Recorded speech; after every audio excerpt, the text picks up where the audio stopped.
Mangan bojoku sing gelem nyinden ya saingan nek karo Ayu. Oh iya. Ning terus penyakitan kae dadine ora gelem nyinden. Ah wong lemu kaya ngono kok penyakite apa nek wong lemu? Iki nek nyuwara bareng ru ngentut. Oh. Pamintaku. Oh. Sing mburi bubar kabeh. Ditambahke ra iso wis gawan bayi. Oh.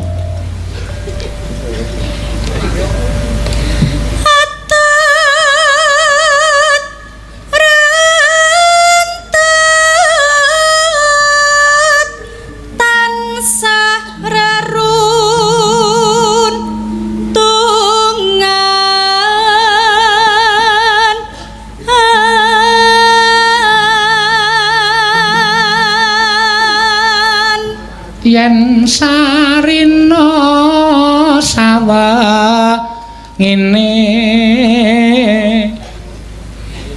ing sarina lan ngene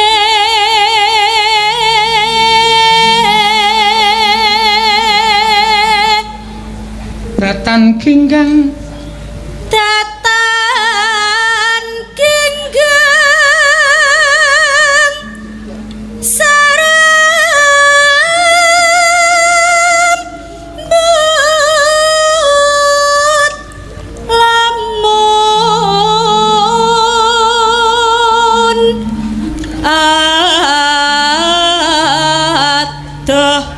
caket ing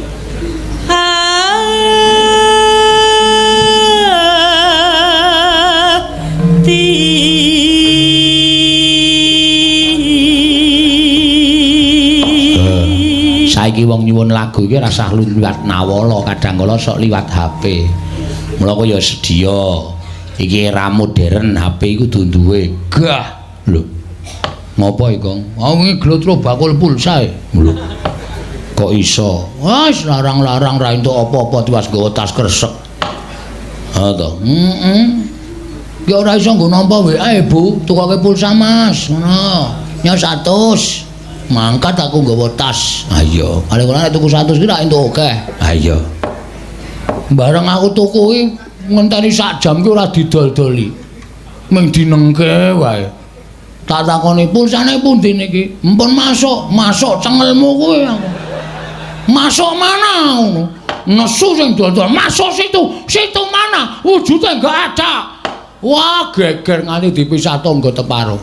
Lah, mulane kuwi butuh sekolah. Sing jeneng pulsa iki ora wujud barang, ning terus dilebokke ning HP-mu. Ora krasa e? Ha ya ora krasa. Ning wis mlebu dhewe. Aku pancen mbok aku goblok aku. Heeh. Mulane ngakoni. Dek mbene dituku obat, kon nunggu bojoku kon tuku obat tidur. Heeh. Lah aku mliwat dalan sing sepi-sepi banget. Ha ngopo? Engko nek obate tangi.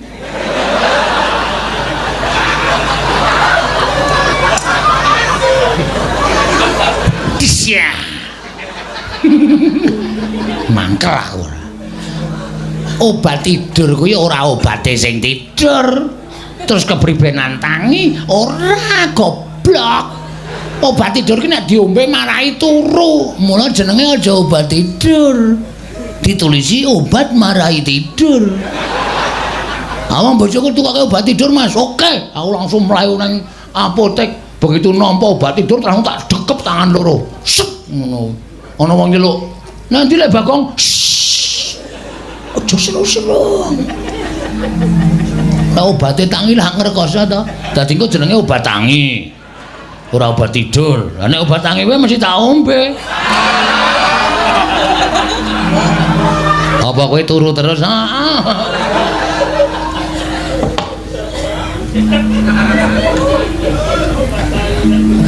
Pindho mimi lan mintuna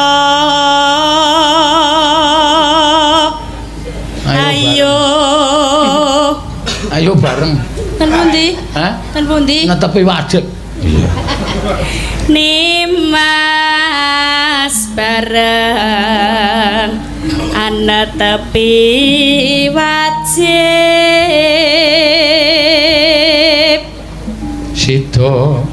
Sida asih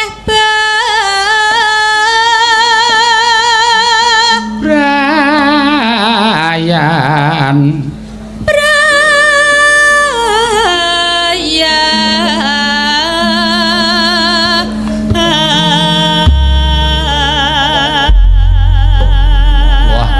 iki saka Pak Kunto sing ngersake fragmen ketoprak mau ngopo ngirim WA meneh terus ya panjenengane ora kersa dadi aktor kakung grogi jarene heeh sing kepareng anu Mas Mbak Tatin karo Mas Keswan wae niki wau saking Pak Kunto ingkang sawiranipun dipun tambahi oh ya matur suwun. Heeh, nek entek wektune piye? Ayo. Yo gak di tambah apa iki? Oh ya. Yo. Aku kang setya satu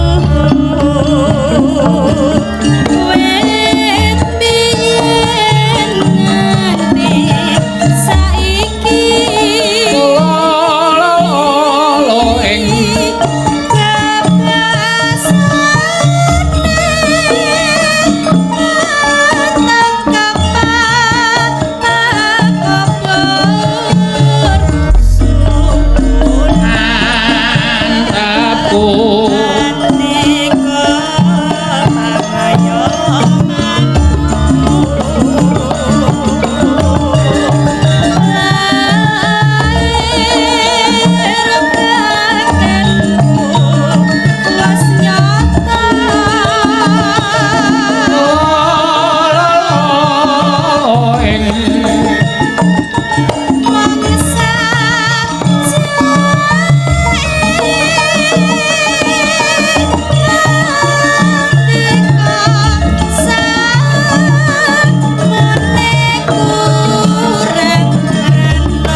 Metok wae ya, Tong. Heeh. Enggak metok wae ya, Tong. Mbok. Aku kakangmu tang-tong. Aku tiru gareng kok. Aku iki adikku kok. Enggak metok wae ya, Mas Tong. Ya. Mas Tong. Nek aku karo Petruk Tong ki ra wong tuwa aku, ora Petruk aja Tong. Oh, Teng. Nesu meneh. Teng karepmu, ting karepmu.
Apa iki mau, Gong? Nyidam sari.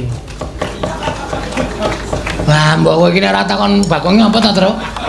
Aku nek ngomong Bakonge mumet dasku. Wong Setya Tuhu kok nyidam sari, padha-padha mengatakan hal percintaan.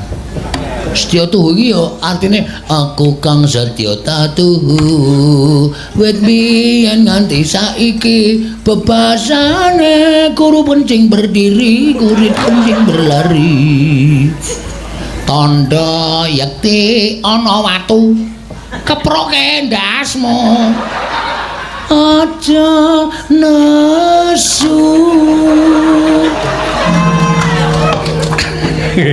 karo Bagong ora tau rukun nek nesu ndak ngeres modar kok ora tiba modaru mengkare ngenggokke hurufe kok kangelan ya gentenan